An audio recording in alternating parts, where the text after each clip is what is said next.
City India news Telugu. NDA శాసనసభ పక్ష సమావేశానికి విచ్చేసిన తెలుగుదేశం ఎమ్మెల్యేలకి, జనసేన ఎమ్మెల్యేలకి, భారతీయ జనతా పార్టీ ఎమ్మెల్యేలకి మనస్ఫూర్తిగా మీ అందరికీ నా హృదయపూర్వక నమస్కారాలు. మీ అందరికీ నా హృదయపూర్వక స్వాగతం తెలియజేసుకుంటున్నాను. వేదిక పైన తెలుగుదేశం రాష్ట్ర అధ్యక్షులు, మన తెలుగుదేశం పార్టీ రాష్ట్ర అధ్యక్షులు శ్రీ అచ్చెన్నాయుడు గారికి, భారతీయ జనతా పార్టీ అధ్యక్షురాలు శ్రీమతి దగ్గుపాటి పురంధేశ్వర గారికి నా హృదయపూర్వక నమస్కారాలు. తాడేపల్లిగూడెం సభలో నేను చెప్పినట్టుగా ఒక దార్శనికులు, 4 దశాబ్దాల సుదీర్ఘ అనుభవం, ఎన్నో ఒడిదుడుకులను ఎదుర్కొన్న తెలుగుదేశం జాతీయ పార్టీ అధ్యక్షులు శ్రీ నారా చంద్రబాబు నాయుడు గారికి నా హృదయపూర్వక నమస్కారం.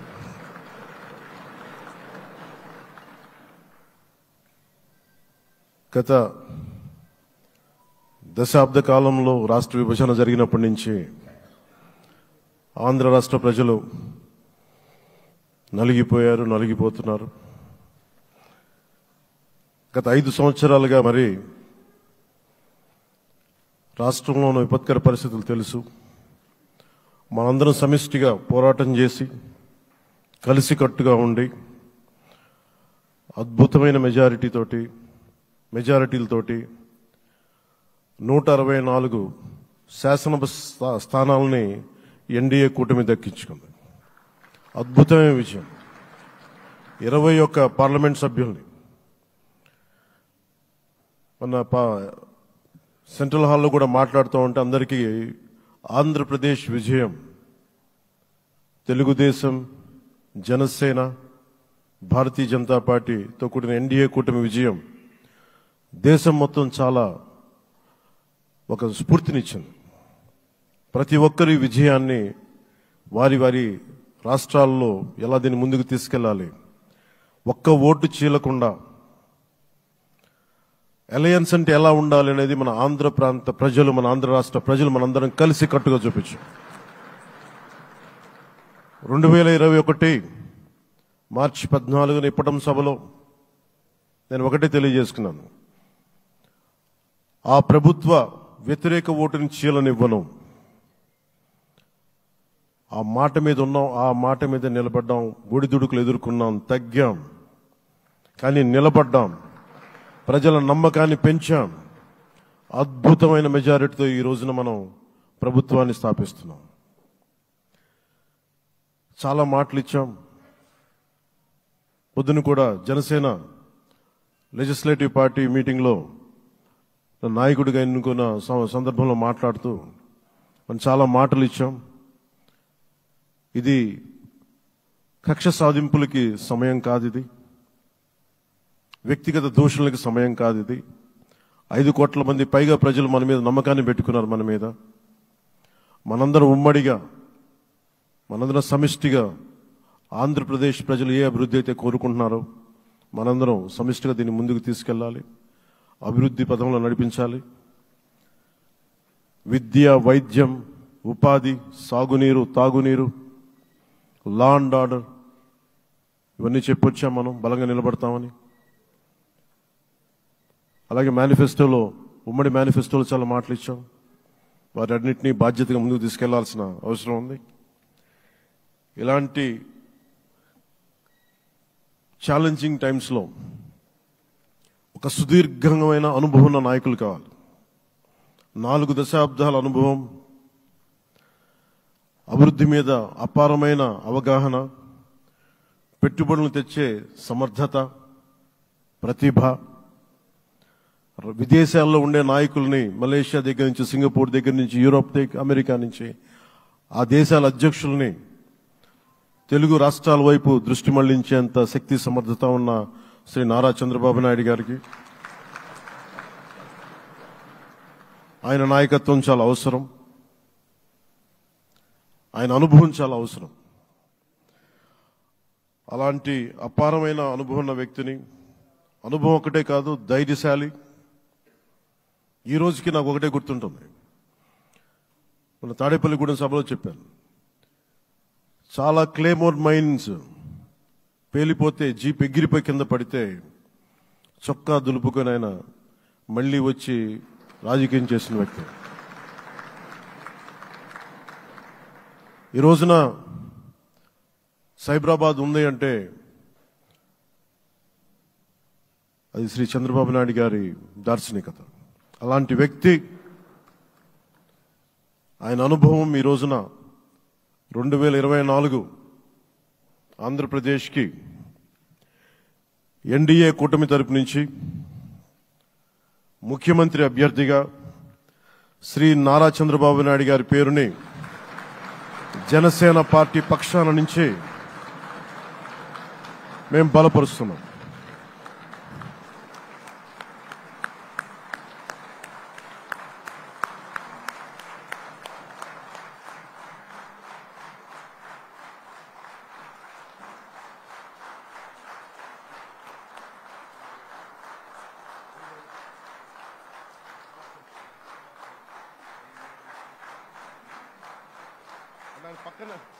ఇది నేను ఆయన పక్కన పెట్టుకుని చెప్పాలి. ఆయన నలిగిపోయారు. జైల్లో చూశాను ఆయన. పాపం భువనేశ్వర్ గారి బాధను చూశాను. నేను అనుకున్నాను, అమ్మ మీరు కన్నీళ్ళు పెట్టకండి, మంచి రోజులు వస్తాయని చెప్పిన మంచి రోజులు వచ్చినాయి. వారికి మనస్ఫూర్తిగా వారికి నా హృదయపూర్వక శుభాకాంక్షలు. మీరు అద్భుతమైన పాలన ఇవ్వాలి అందరికీ మనస్ఫూర్తిగా మీకు నేను తెలియజేసుకున్నాను sir. So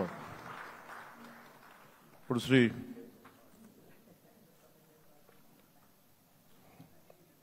Bharatiya Janata party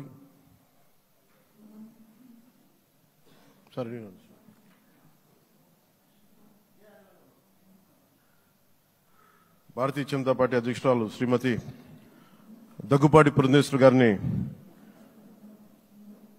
వచ్చి వారి మద్దతు వారి సందేశం ఇవ్వమని కోరుకుంటున్నాను.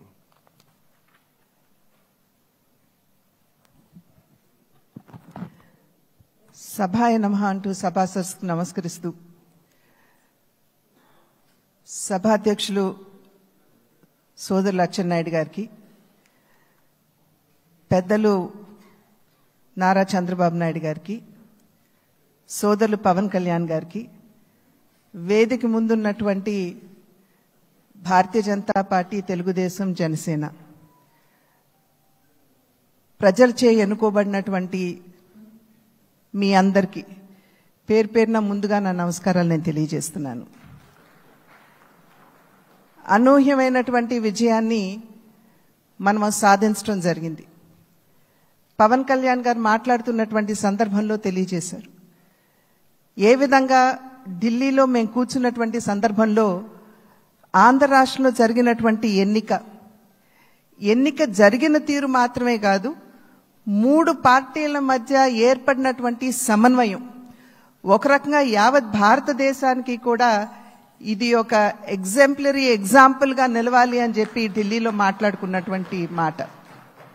అటువంటి సందర్భంలో కేవలం ఇక్కడ ఉన్నటువంటి నాయకులకి మాత్రమే కాకుండా ఈ 3 పార్టీలకి సంబంధించినటువంటి ప్రతి కార్యకర్తకి పేరు పేరున నేను శిరస్సు వంచి నా నమస్కారాలు తెలియజేస్తున్నాను. అదేవిధంగా తెలుగు ప్రజలు గడిచిన 5 సంవత్సరాల కాలంలో వారు ఎదుర్కొన్నటువంటి సమస్యలు, ఒక విధ్వంసకర పాలన, విద్వేషపూరిత పాలన, కక్షపూరితమైనటువంటి పాలన ఎదుర్కొన్నటువంటి సందర్భంలో అభివృద్ధి అన్న పదానికి అసలు అర్థం లేకుండా పోయినటువంటి నేపథ్యంలో సంక్షేమం, నిజమైనటువంటి సంక్షేమం అన్నది ప్రజలు దూరమైనటువంటి సందర్భంలో విసిగి వేసారిపోయినటువంటి ప్రజలందరూ కూడా మనం ఊహించలేదు. ఇంతటి ఘనమైన విజయం మనం సాధించగలమని చెప్పి మనం ఊహించలేదు. ఖచ్చితంగా అధికారంలోకి వస్తాము అనేటువంటి భావన ప్రతి ఒక్కరిలో ఉన్నప్పటికీ, ప్రతి నాయకుడికి వచ్చినటువంటి మెజారిటీని ఒక్కసారి మనం చూసినట్లయితే ప్రజలు ఒక కసితోటి ఎట్లాగైనా సరే ఈ యొక్క ప్రజా వ్యతిరేక పాలనకి అంతం పొందించాలి. జగన్మోహన్ రెడ్డి అనేటువంటి ఒక రాక్షసుడు ఎవరైతే పరిపాలిస్తున్నారో ఇంటికి పంపించాలి అనేటువంటి భావన ఏదైతే వారి మనసులో కరుడుగట్టి ఉన్నదో అది వారు బయటికి చెప్పకనే వారు ఓటు మాధ్యమంగా తెలిపినటువంటి నేపథ్యంలో వారందరికీ కూడా, తెలుగు ప్రజలందరికీ కూడా నా ధన్యవాదాలు నేను తెలియజేస్తున్నాను. ఒక పక్క అనూహ్యమైనటువంటి విజయం అని చెప్పి మనం అందరం చాలా సంతోషపడినప్పటికీ, రెండవ పక్కన మనం ఈ విజయం నుండి నేర్చుకోవాల్సినటువంటి పాఠాలు కూడా ఉన్నాయి అని చెప్పి గ్రహించవలసినటువంటి అవసరం ఉన్నది అని చెప్పి గట్టిగా విశ్వసిస్తున్నాను నేను. ఎందుకంటే ఎప్పుడైతే రాష్ట్ర అభివృద్ధిని మనం పట్టించుకోకుండా ప్రజల్ని నిజమైనటువంటి సంక్షేమానికి ఎప్పుడైతే మనం దూరం చేస్తామో, మాకు తెలుసు ఏ విధంగా నిర్ణయం చేయాలి అని చెప్పి ప్రజలు ఈ ఎన్నికల్లో ఓట్ల మాధ్యమంగా వారు మనకి ఒక హెచ్చరిక ఇచ్చారు అని చెప్పి నేనైతే భావిస్తున్నటువంటి నేపథ్యం. కనుక ఈ యొక్క అనూహ్యమైనటువంటి విజయాన్ని, ఈ పరిణామాన్ని మనం గెలిచాము, అధికారంలోకి వచ్చాము అనేటువంటి భావన కన్నా ప్రజాహిత పాలనని, సుపరిపాలనని ఏ విధంగా ప్రజలకు అందించాలి అనేటువంటి విషయం మీద ఖచ్చితంగా మనం అందరం కూడా దృష్టి కేంద్రీకరించవలసినటువంటి ఆవశ్యకత చాలా ఉంది.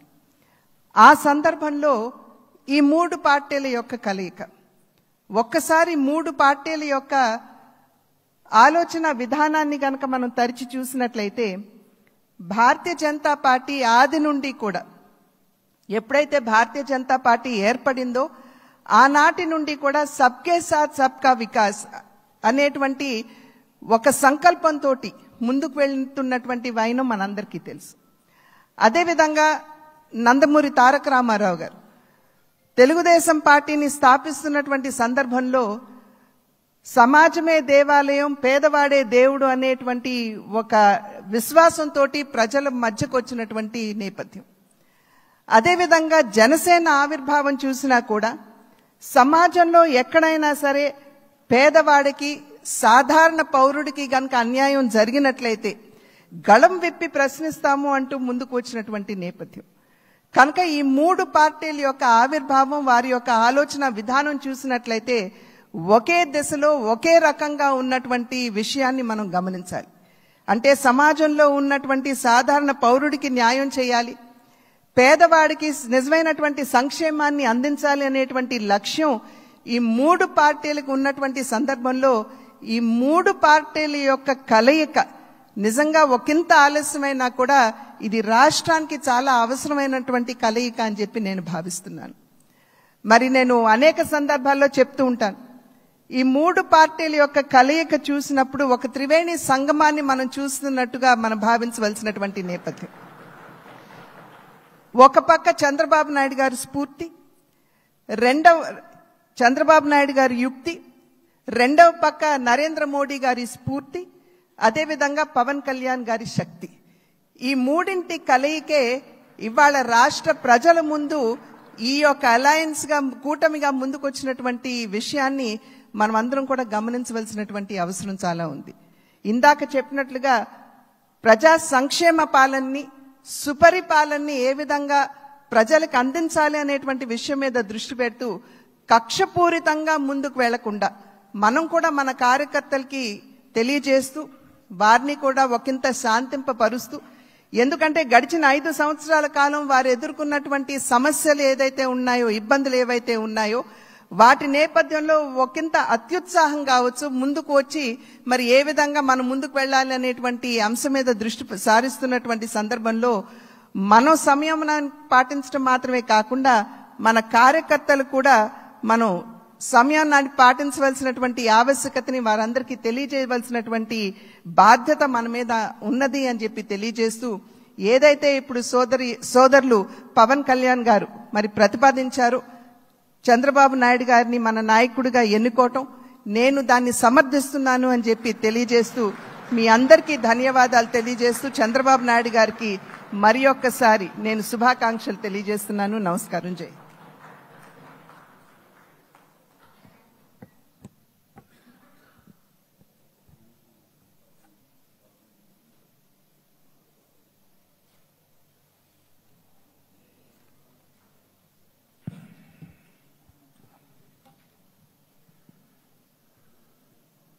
ఇప్పుడు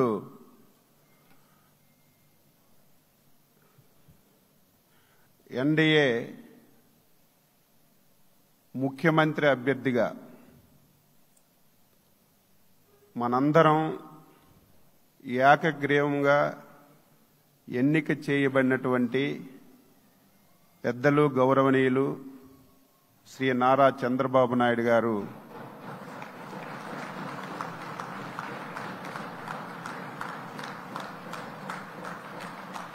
మనందరికీ ధన్యవాదాలు చెప్తూ ప్రసంగించవలసిందిగా కోరుతున్నా.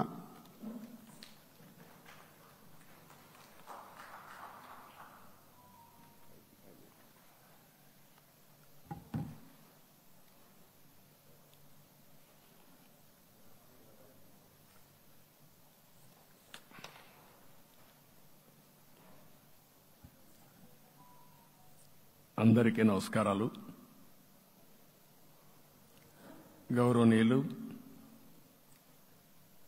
జనసేన అధ్యక్షులు మిత్రులు పవన్ కళ్యాణ్ గారు, అదే సందర్భంలో బీజేపీ రాష్ట్ర పార్టీ అధ్యక్షురాలు పురంధేశ్వరి గారు, గౌరవనీయులు అచ్చెన్నాయుడు గారు, ఈ సమావేశానికి విచ్చేసినటువంటి నూతనంగా ఎంపికైనటువంటి ఎన్డీఏ ఎమ్మెల్యే అభ్యర్థులందరికీ పేరు పేరున మనస్ఫూర్తిగా నమస్కారాలు, అభినందనలు, శుభాభినందనలు. అందరూ కూడా మనస్ఫూర్తిగా కంగ్రాచులేషన్స్.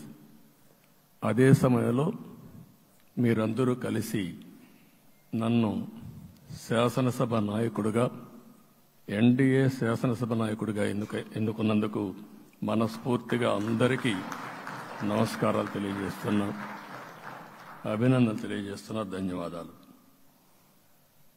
ఇప్పుడే మిత్రులు మాట్లాడారు.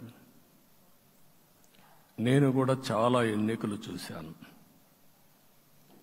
ఈసారి రాష్ట్ర చరిత్రలో ఎప్పుడూ ఇవ్వనటువంటి తీర్పు ఇచ్చారు. ఈ తీర్పు మళ్ళీ నిలబెట్టుకునే బాధ్యత మనందరిపైన ఉంటుంది. అయితే రాష్ట్రంలో ఉండే 5 కోట్ల ప్రజలందరికీ శిరస్సు వంచి పాదాభివందనం చేస్తున్నా. ఈ రాష్ట్రాన్ని కాపాడుకోవడానికి మీరు చూపించిన చొరవ కోసం అందరం కూడా ఒకటి క్యాంపెయిన్ చేశాం. ప్రజలు గెలవాలి, రాష్ట్రం నిలబడాలి. ప్రజలు గెలిచారు. రాష్ట్రాన్ని నిలబెట్టే బాధ్యత ఇక్కడుండే శాసనసభ్యులపైన, మనందరిపైన ఉంది. ఈ విషయం మనం గుర్తుపెట్టుకోవాల్సిన అవసరం ఉంది. ఒక అరాచక పాలన, ఒక విధ్వంసకర పాలన.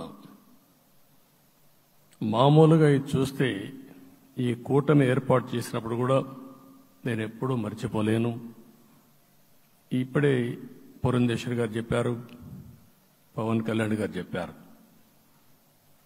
3 పార్టీలు కూడా ఒక అత్యున్నతమైన ఆశయాల కోసం పార్టీలు పెట్టినప్పటికీ ఈరోజు కలయిక కూడా మీరు చూస్తే, ఈ కలయికని చాలా ఎన్నికలు చూశాను కానీ నా చరిత్రలో ఎన్నికలైన తర్వాత కంప్లైంట్స్ ఉండేటివి. ఇక్కడ పలానోళ్ళు సరిగా పనిచేయలేదు, ఇక్కడ ఈ నాయకులు కోఆపరేట్ చేయలేదని. నేను చూసిన మొట్టమొదటి ఎన్నిక, ఈసారి ఎన్నికల్లో మాత్రం 100% 3 పార్టీల నాయకులు, కార్యకర్తలు సమిష్టిగా పనిచేశారు.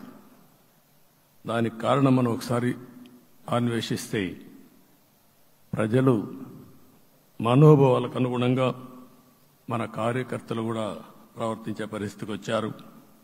రాష్ట్రంలో ఉండే ప్రతి ఒక్క కార్యకర్తని, 3 పార్టీల తరపున ఉండే ప్రతి ఒక్క కార్యకర్తని, నాయకుడిని మనస్ఫూర్తిగా అభినందిస్తున్నా, ధన్యవాదాలు తెలియజేస్తున్నా, కృతజ్ఞతలు తెలియజేస్తున్నా. మేము చాలా వేవ్స్ చూసాం. 94లో 1 సైడ్ ఎన్నికలు జరిగాయి. అప్పుడు కూడా ఇన్ని సీట్లు రాలా, ఇన్ని ఓట్లు రాలా. ఈరోజు మనం చూస్తే 175 సీట్లకు గాను 164 సీట్లు గెలిచాం. అంటే 11 సీట్లే ఓడిపోయాం. అంటే స్ట్రైకింగ్ రేట్ 93%. అంటే మామూలుగా 93% రావడం అనేది దేశ చరిత్రలోనే అరుదైన అనుభవం ఇది. అలాంటి అనుభవం ఇక్కడ చూపించారు. ఓటింగ్ కూడా 57% ఓట్లు వేశారు. మనకు 50% ఓట్లు వేస్తే ఎక్కువ అనుకుంటాం. అలాంటిది 57% ఆవరేజ్గా ఈ రాష్ట్ర ప్రజానీకం మనల్ని ఆశీర్వదించారంటే మనలో ఎంత బాధ్యత పెరిగిందో మనం ఒక్కసారి గుర్తుపెట్టుకోవాల్సిన అవసరం ఉంది. జిల్లాల వారీగా, పార్లమెంట్ల వారీగా విశ్లేషిస్తే శ్రీకాకుళం క్లీన్ స్వీప్ 7కు 7 గెలిచాం. విజయనగరం అన్నీ గెలిచాం. అరకు 2-3 ఎన్నికల్లో మనం గెలవకుండా ఈసారి ఎన్డీఏ అభ్యర్థులు చూస్తే 7కు 5 గెలిచాం. మన దురదృష్టం పార్లమెంట్ పోయింది. అక్కడి నుంచి వైజాగ్ 7కు 7 గెలిచాం. అనకాపల్లి 7కు 7 గెలిచాం.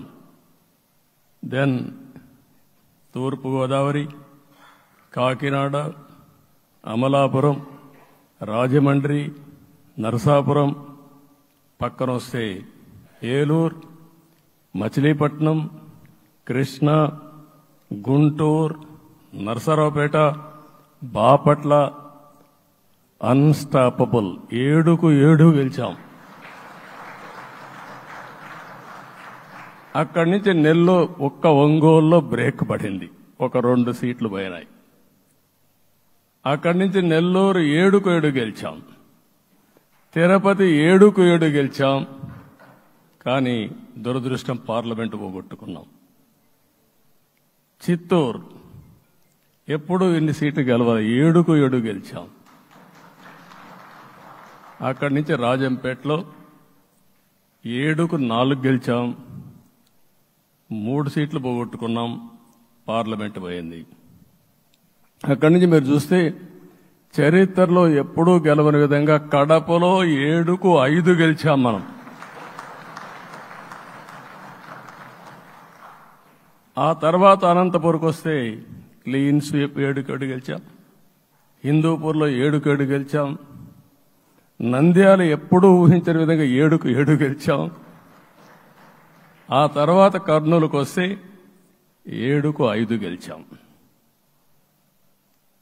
నేను ఈ 11 మందిని కూడా అదే మారిగా జనసేన మిత్రులు పవన్ కళ్యాణ్ గారు 21 సీట్లు తీసుకొని 21 గెలిచాడు.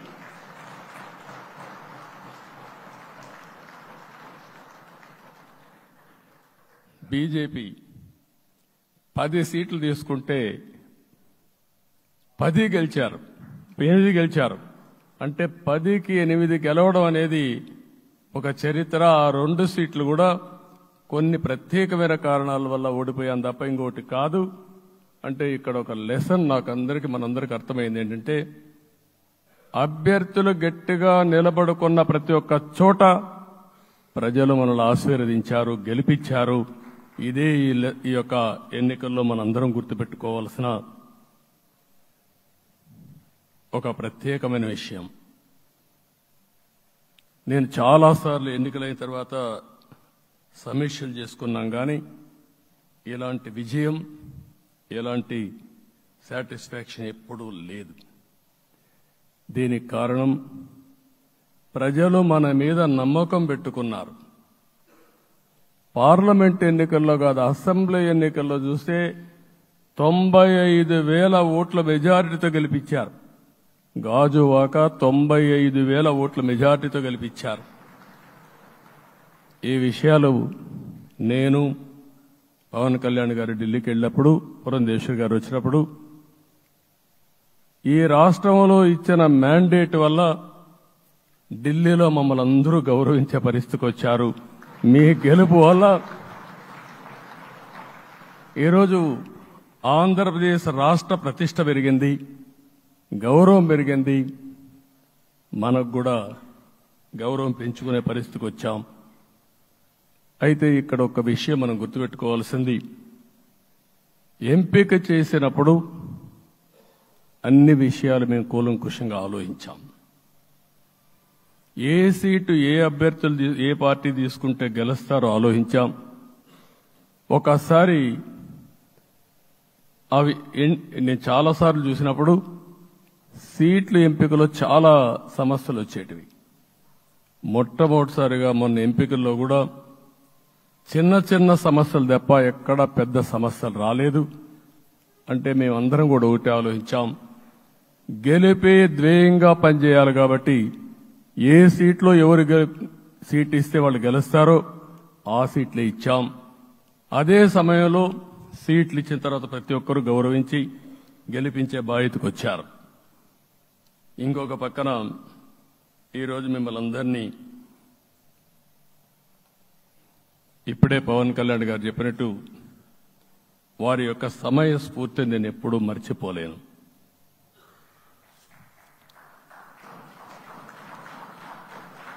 మొట్టమొదటిసారిగా నేను జైల్లో ఉన్నప్పుడు వచ్చాడు.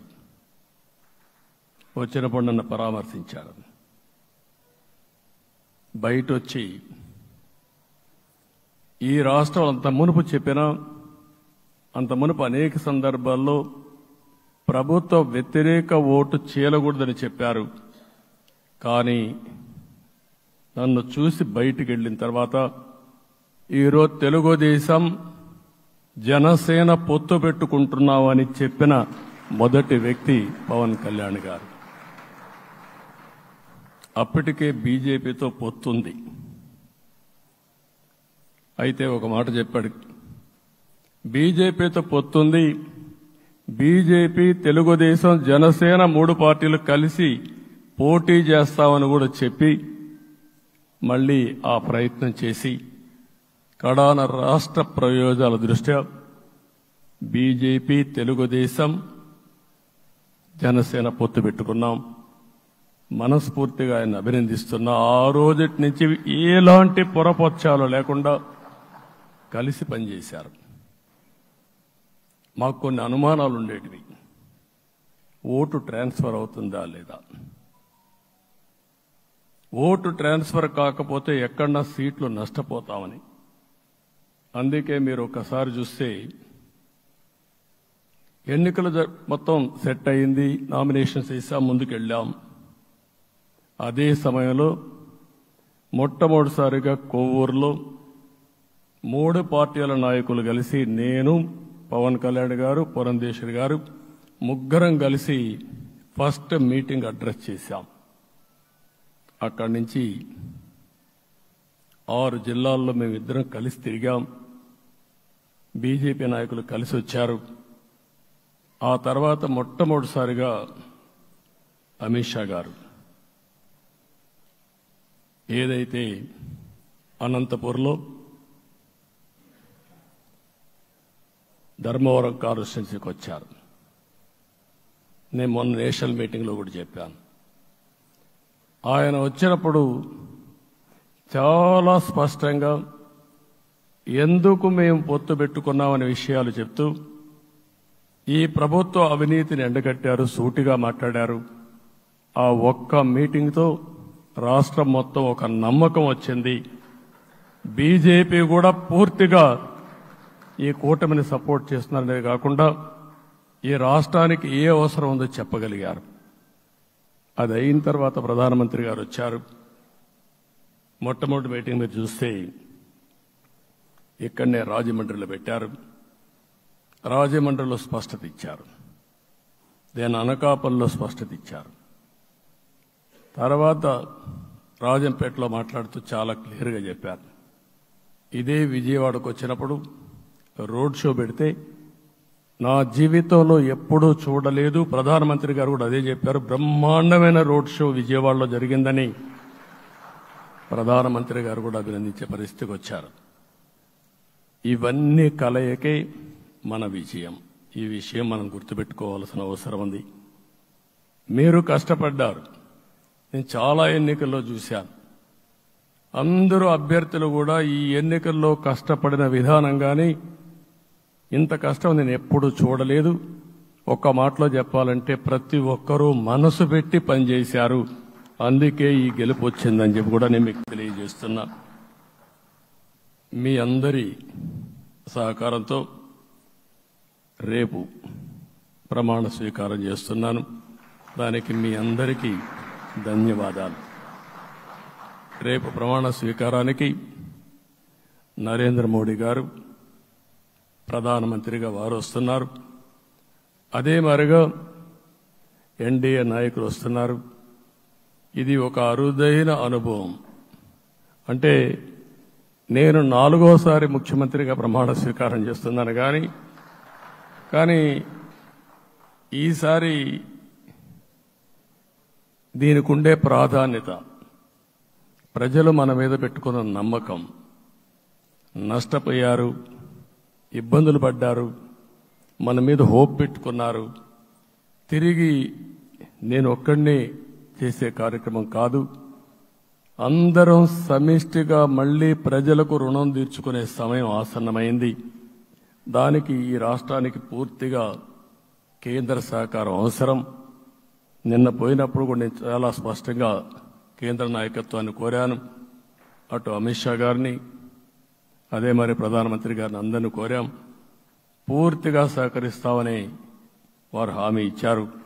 దానికి మనందరి తరపున కేంద్రంలో ఉండే ప్రధానమంత్రి నరేంద్ర మోడీ గారిని, అదే మరి అమిత్ షా గారిని, కేంద్ర నాయకత్వాన్ని, అదే మరిగా బీజేపీ దేశ అధ్యక్షుడైనటువంటి నేషనల్ ప్రెసిడెంట్ గారి నడ్డా గారిని మనస్ఫూర్తిగా అభినందిస్తున్నానని చెప్పి కూడా నేను మీకు తెలియజేస్తున్నాను. ఈరోజు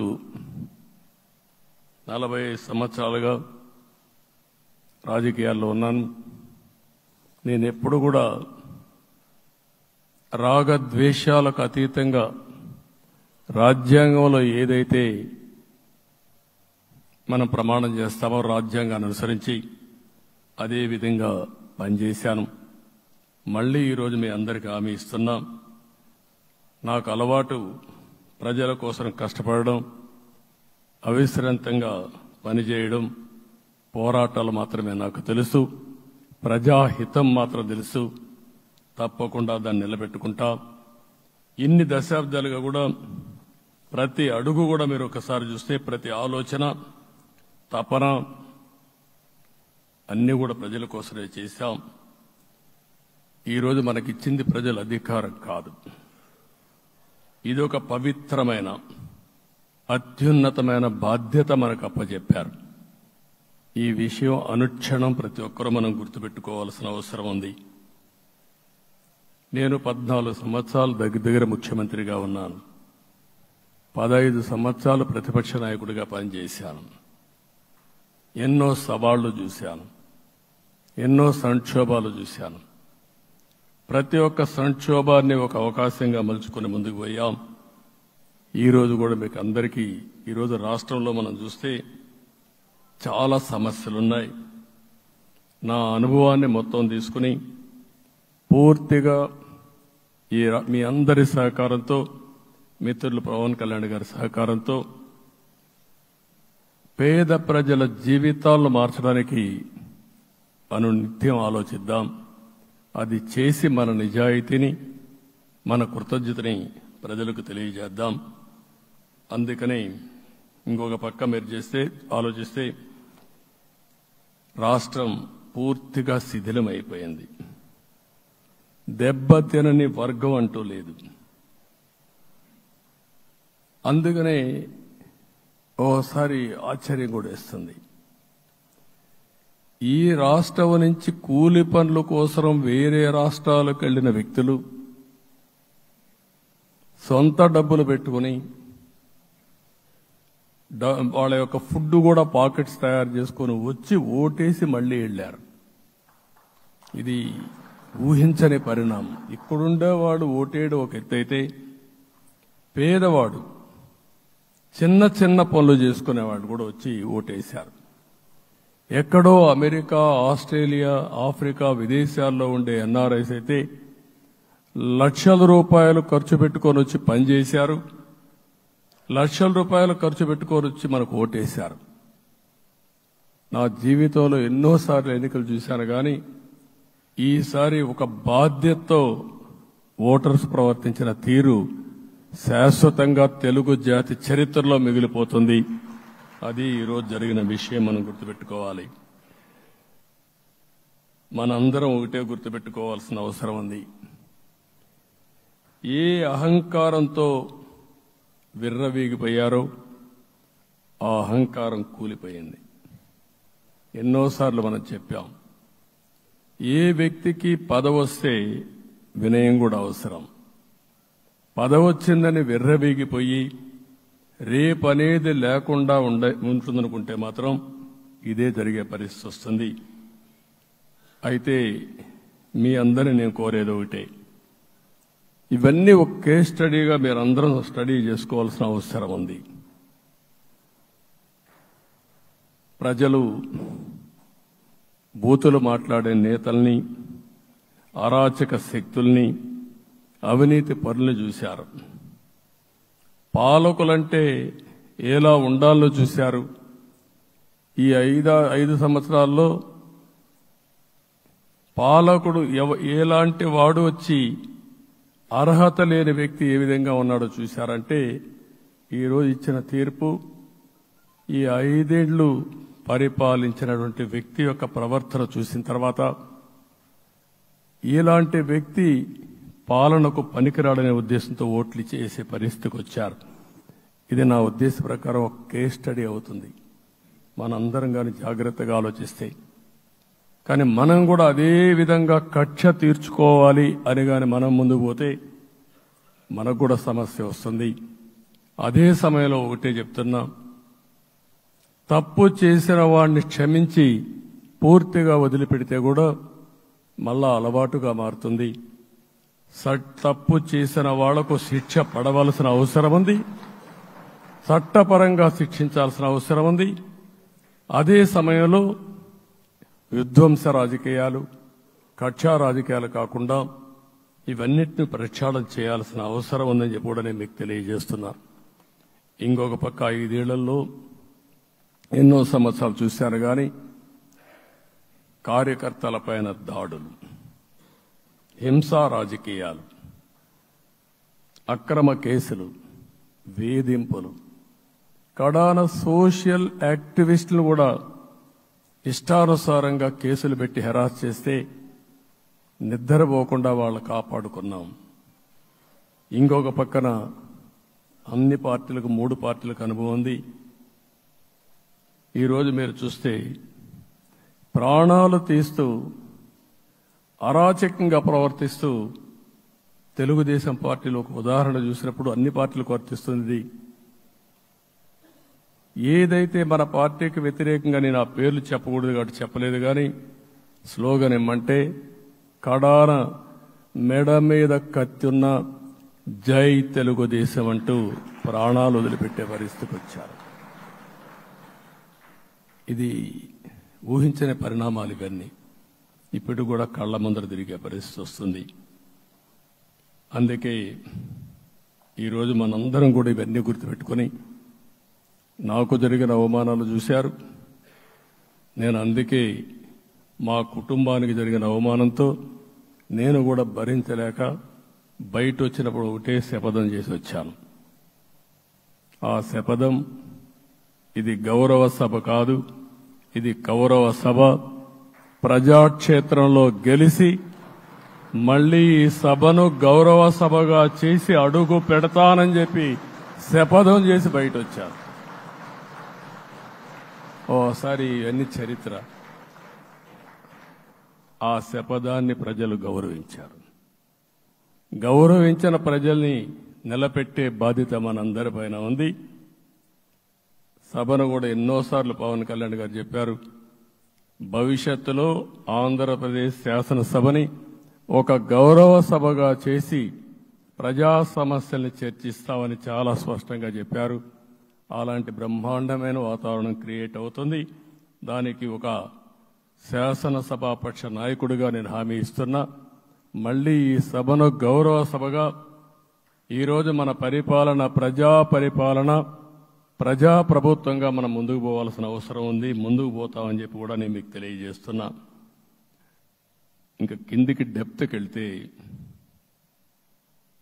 గవర్నమెంట్లో ఏముందో ఇప్పటికి తెలియదు, ఎంత అప్పు ఉందో తెలియదు, ఎక్కడెక్కడ తెచ్చారో తెలియదు.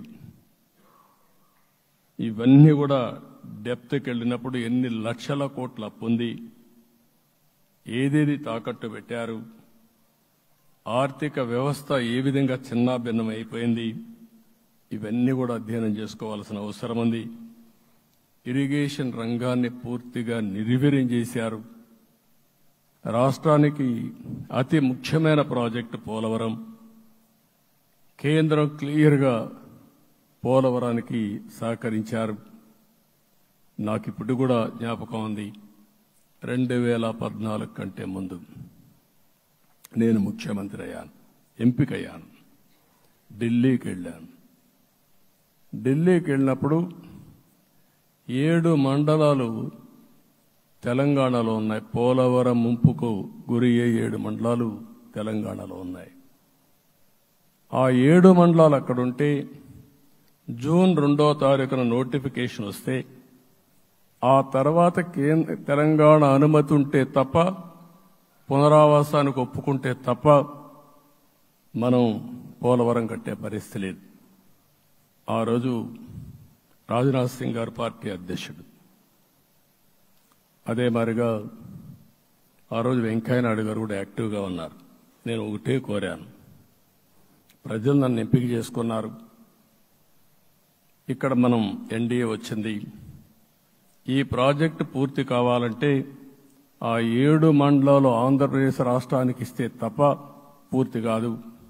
మీరు 7 మండలాలు ఇవ్వకపోతే నేను ప్రమాణ స్వీకారం చేయను, నాకు ఈ పదవి వద్దని ఆ రోజు చాలా స్పష్టంగా చెప్పాను. ఇది ఎప్పుడు కూడా చరిత్రలో ఎప్పుడు జరగని విషయం. ఆ రోజు ప్రధానమంత్రి గారు నరేంద్ర మోడీ గారు ఇవన్నీ ఆలోచించి ఫస్ట్ క్యాబినెట్ మీటింగ్లో పెట్టి ఒక ఆర్డినెన్స్ ఇచ్చి ఆ 7 మండలాలు ఆంధ్రప్రదేశ్కి ఇచ్చి తర్వాత పార్లమెంట్ సమావేశాలు పెట్టుకున్నారంటే అది ఒక చరిత్ర. అంటే ఆ రోజు కానీ కేంద్రంగాన 7 మండలాలు ఇవ్వకపోయుంటే పోలవరం ప్రాజెక్టు ప్రారంభమయ్యేది కాదు. అన్ని కష్టాలు పడి మళ్లీ డబ్బులన్నీ కోర్టులో ఉండే కేసులన్నీ విత్డ్రా చేయించి అన్నీ చేయించాం. 72% పనులు పూర్తి చేశాం. ఈరోజు మళ్లీ మొదటికి వచ్చింది. డయాఫామ్ వాల్ పూర్తిగా కొట్టుకోబోయే పరిస్థితికి వచ్చింది, డ్యామేజ్కి అయ్యే పరిస్థితి వచ్చింది, ఎక్కడుందో తెలియని పరిస్థితి. మళ్లీ కేంద్ర సహకారంతో రాష్ట్రానికి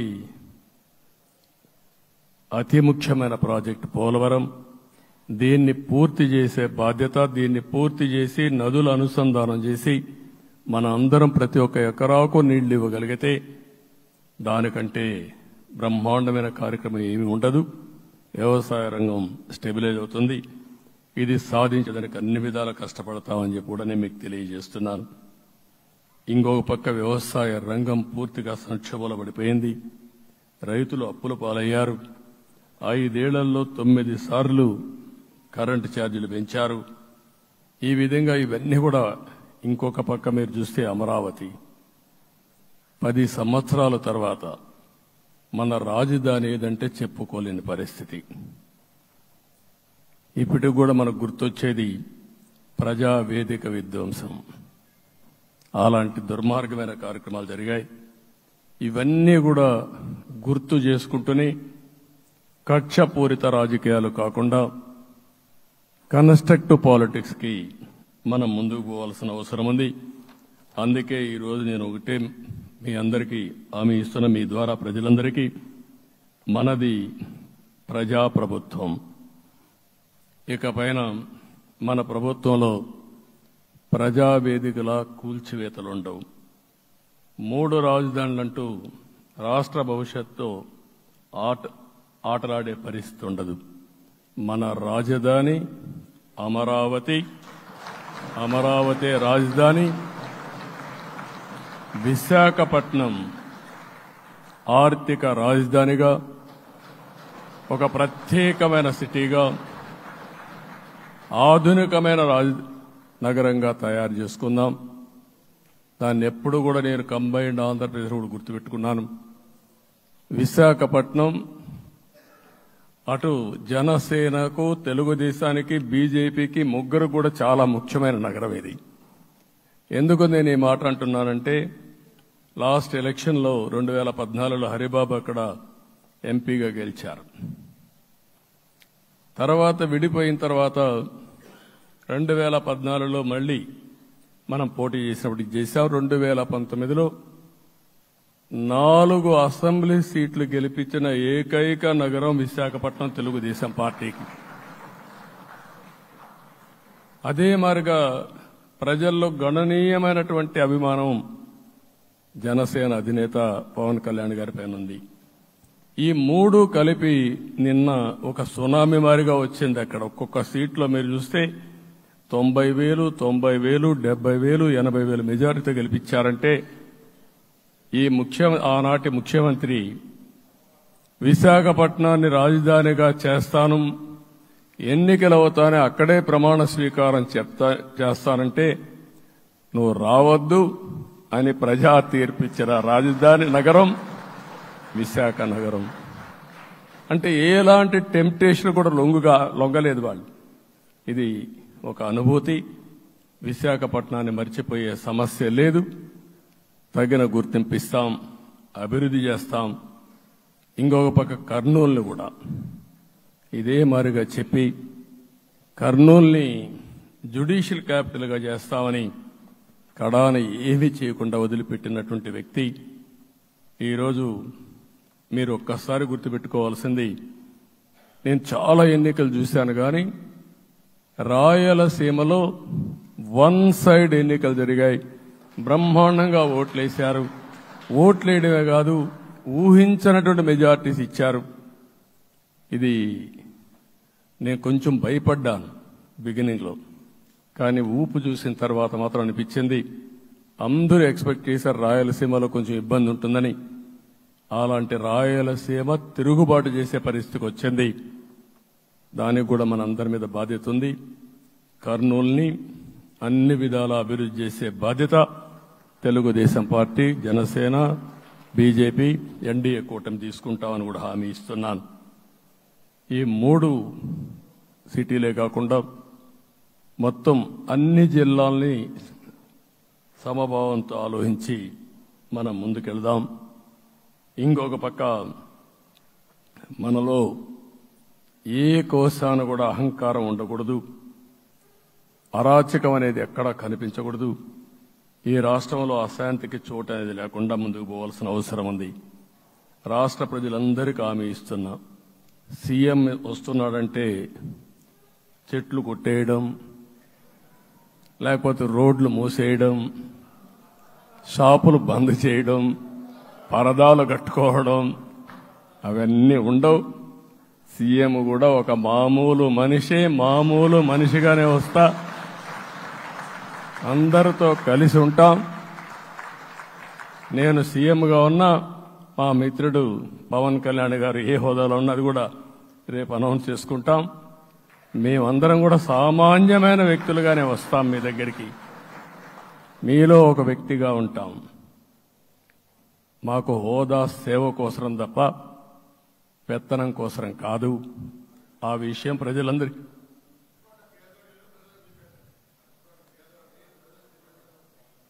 అవన్నీ చేస్తాం. ఇంకొక పక్కన నిన్న మొన్న నేను వస్తానంటా ఉంటే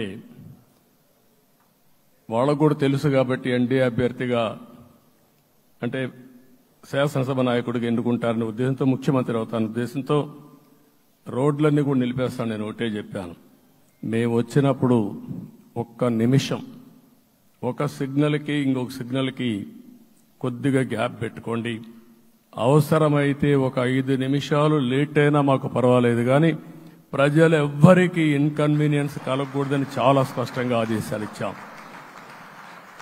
కాబట్టి అవన్నీ మనం చేద్దాం. ఇంకొక పక్కన దాడులు చేసి బాధితులపైనే కేసులు పెట్టే పరిస్థితి ఉండదు ఈ రోజు నుంచి. అది కూడా మనం చూసాం. ఏ ఒక్కరి ఆత్మగౌరవానికి భంగం కలగదు. ఒక పాజిటివ్ గవర్నెన్స్ అన్ని చోట్ల కనపడుస్తుంది. ప్రజాహితం కోసమే పనిచేస్తాం. ప్రతి నిర్ణయం, ప్రతి అడుగు ప్రజల కోసమే ఉంటుంది. స్టేట్ ఫస్ట్ అనే నినాదంతో ముందుకు పోతాం. ఈరోజు మేము ముగ్గురం కూడా ఢిల్లీలో వెళ్ళినప్పుడు కూడా మా ఆలోచన ఈ రాష్ట్రం ముందుండాలనే ఉద్దేశంతోనే ముందుకు పోయాం. అదే సమయంలో ఈరోజు మన రాష్ట్రానికి కూడా సముచితమైన గౌరవం. ముగ్గురు మంత్రులు కేంద్రంలో మన వాళ్ళు ఉండే పరిస్థితికి వచ్చారు. ఒక పక్కన రామ్మోహన్ నాయుడు శ్రీకాకుళం ఎంపీ, ఆయన కేంద్రంలో మంత్రి పదవి, కేబినెట్ పదవి వచ్చింది. ఇంకొక పక్కన పెంబసాని చంద్రశేఖర్కి స్టేట్ మినిస్టర్గా ఎంఓఎస్ కింద ఇచ్చారు. మూడోది కూడా ఒక సామాన్యమైన కార్యకర్త Srinivasa Varma, Narasapur MP, BJP MP, ఈరోజు కేంద్రంలో మంత్రి స్థానం వచ్చింది. ఓసారి బీజేపీలో కూడా ఇది ఒక ప్రత్యేకత. ఆయన ఎంపీ ఇచ్చినప్పుడు నాకే ఆశ్చర్యం వేసింది. ఒక మామూలు వ్యక్తి ఎంపీ ఇచ్చారు. అప్పుడు ఆలోచించినప్పుడు నేను ఫస్ట్ మీటింగ్ పోతే వచ్చాడు. వచ్చినప్పుడు నేను ఎంక్వైరీ చేస్తే ఆయన స్ట్రాంగ్గా పార్టీ కోసం పనిచేశాడు. ఒక పార్టీ కార్యకర్తను గుర్తించిన పార్టీ భారతీయ జనతా పార్టీ. అది కూడా తెలుగుదేశంలో కూడా చేస్తున్నాం, జనసేనలో కూడా చేస్తున్నాం. వారి యొక్క ప్రత్యేకత. ఈరోజు నిన్న కూడా మనం అందరం చూస్తే మోదీ గారు మొన్నే మీటింగ్ అయినప్పుడు చూశాం. ఆయన స్పీచ్ను కూడా చూశాం. నేను కూడా చాలా స్పష్టంగా చెప్పాను. 10 సంవత్సరాల మోడీ గారి పరిపాలన దేశ ప్రతిష్ట పెంచింది. ప్రపంచంలోనే భారతీయులకు గుర్తింపు వచ్చింది. 11వ స్థానంలో ఉన్న ఆర్థిక వ్యవస్థ ఈరోజు 5వ స్థానానికి తీసుకొచ్చారు. ఇంకొక పక్కన ఎన్డీఏ 3.0 ఈ పరిపాలన 5 ఏళ్లలో 5వ స్థానం నుంచి 3వ ఆర్థిక అతిపెద్ద దేశంగా భారతదేశం ఎమర్జ్ కాబోతుంది. ఇది మన దేశానికి గర్వకారణం. ఇంకొక పక్కన ఆయన కల వికసిత్ భారత్ 2047, మనందరి కల వికసిత్ ఆంధ్రప్రదేశ్. ఇది మనందరం ఒక కలగా పెట్టుకొని ముందుకు పోవాల్సిన అవసరం ఉంది. అదే సమయంలో మనందరి ఆలోచన పేదరికం లేని సమాజం, zero poverty nation, zero poverty state, zero poverty నియోజకవర్గం. ఇది ఎన్టీ రామారావు గారి కళ.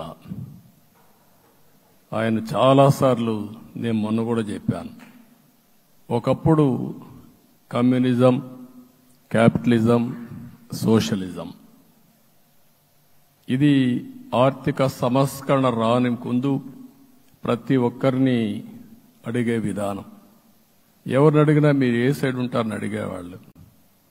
అలాంటి సమయంలో ఎన్టీ రామారావు గారిని మీరు ఏ ఇజాన్ని నమ్ముతారో చెప్పమంటే నాకు ఈ ఇజాల గురించి తెలియదు, నాకు తెలిసింది ఒకే ఒక ఇజం, అది హ్యూమనిజం అని చెప్పిన ఏకైక నాయకుడు భారతదేశంలో ఎన్టీ రామారావు గారు.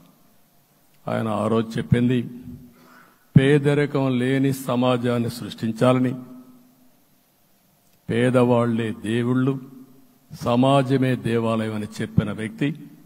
ఆ కళని సాధికారం చేద్దాం.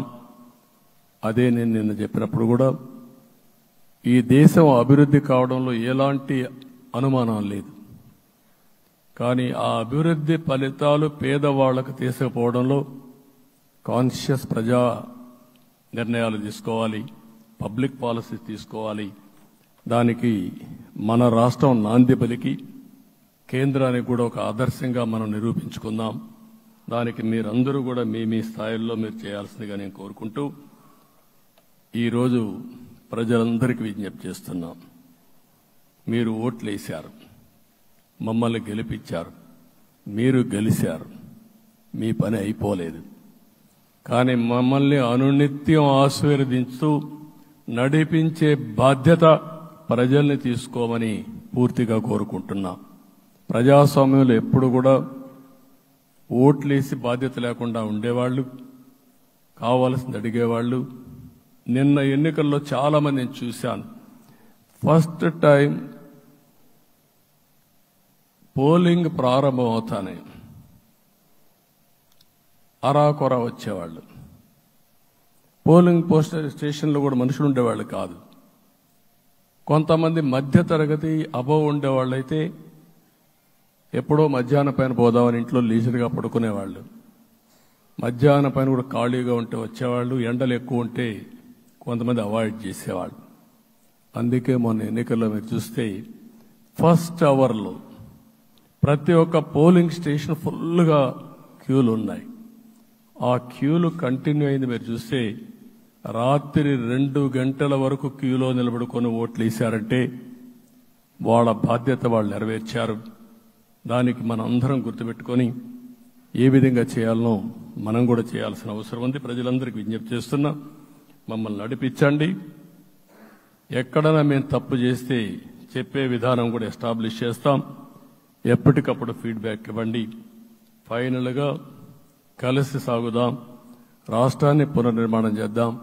నా జీవితంలో నేను చాలా చూశానుగా నాకు ఒకటే కోరిక, భారతదేశం ప్రపంచ దేశాల్లో నెంబర్ 1 దేశంగా తయారు కావాలి. అవుతుంది, దాంట్లో అనుమానం లేదు. 2047కి ప్రపంచంలో భారతదేశం మొదటి స్థానం. బాగా పనిచేసుకుంటే, లేకపోతే 2వ స్థానంలో మనం ఉంటాం. అదే సమయంలో ప్రపంచం మొత్తం భారతీయులు నెంబర్ 1 స్థానంలో ఉంటారు. అది నరేంద్ర మోడీ గారి కళ. అది డెఫినెట్గా జయప్రదం అవుతుందని నేను ప్రగాఢంగా విశ్వసిస్తున్నా. ఇందులో నా స్వార్థం కూడా ఉంది. తెలుగు జాతి ప్రపంచంలోనే నెంబర్ 1గా ఉండాలనేది మన కోరిక. ఇప్పటికీ మీరు చూస్తే హైయెస్ట్ పర్ క్యాపిటా ఇన్కమ్ ప్రపంచంలో ఏ దేశంలోకి వెళ్ళా భారతీయులు సంపాదిస్తున్నారు. అందులో అగ్రస్థానంలో తెలుగు వాళ్ళు ఉన్నారు. అదే సమయంలో ఈ రాష్ట్రాన్ని నెంబర్ 1గా చేయాలనే సంకల్పం మనందరికీ ఉండాల్సిన అవసరం ఉంది. ఇది అసాధ్యం కాదు. ఈ రోజు ఉండే పరిస్థితిని సవరిస్తూనే మళ్లీ నిర్మాణాత్మకంగా వెళ్తే ఒక నిర్దిష్టమైన సమయం ప్రకారం ఆంధ్రప్రదేశ్ రాష్ట్రాన్ని నెంబర్ 1 చేసుకునే అవకాశం ఉంటుంది. అదే సమయంలో జీరో పావర్టీ. మన ఆలోచనలన్నీ కూడా ఒకటే మీరు ఆలోచించుకోవాలి. ఎవరైతే పేదవాళ్ళు ఉన్నారో, పేదవాళ్ళలో నిరుపేదలు ఉన్నారో దానిపైన దృష్టి పెట్టాలి. దీనికి కూడా ఒక కార్యక్రమాన్ని మనం తీసుకుంటా అని చెప్పి తెలియజేసుకుంటూ మరొకసారి ఇది ఒక అరుదైన అనుభవం. నా జీవితంలో మరిచిపోలేనటువంటి ఘట్టం. దీనికి మిమ్మల్ని అందరినీ ఎన్డీఏ అభ్యర్థిగా ముఖ్యమంత్రిగా నన్ను ఎంపిక చేసిన ఎన్డీఏ ఎమ్మెల్యేలందరినీ పేరు పేరున మనస్ఫూర్తిగా అభినందిస్తూ మరొకసారి బాధ్యత ఈ రోజు నుంచి ఇంకా ఎక్కువైంది. నిన్నటి వరకు ఈ రాష్ట్రంలో ప్రతి ఒక్కరికి నిద్ర లేని రాత్రులే. నా ఒక్కడికే కాదు. ఇప్పుడు తలుసుకుంటే ఓసారి బాధేస్తుంది. ఆ బాధపడిన రోజులు చూసుకుంటే ఒక వ్యక్తిని జైల్లో పెట్టినప్పుడు నాకు 40 రోజుల నుంచి 90 రోజులు 100 రోజులు పట్టేది మళ్ళా బయట తేవాలంటే. మళ్ళా జైల్లో ఏం చేస్తారో తెలియదు. అక్కడి నుంచి ఇంకా ప్రెషర్ మౌంటప్ చేసుకుంటూ వచ్చాం. ఆ త్యాగం చేసిన రోజులను ఒకసారి గుర్తుపెట్టుకుంటూ సఫర్ అయిన ప్రతి ఒక్కరిని, పార్టీ కార్యకర్తలనే కాకుండా ప్రజలను కూడా గుర్తుపెట్టుకొని, సోషల్ యాక్టివిస్టులు గుర్తుపెట్టుకొని ఈ రాష్ట్ర పునర్నిర్మాణం కోసం ముందుకు పోదామని తెలియజేసుకుంటూ మరొకసారి మీ అందరికీ మనస్ఫూర్తిగా అభినందనలు తెలియజేసుకుంటూ నన్ను పూర్తిగా బలపరిచినటువంటి మిత్రుడు పవన్ కళ్యాణ్ గారికి అదే మరిగా బీజేపీ నాయకత్వానికి పురంధేశ్వరి గారు ఇక్కడ నేను చూశాను.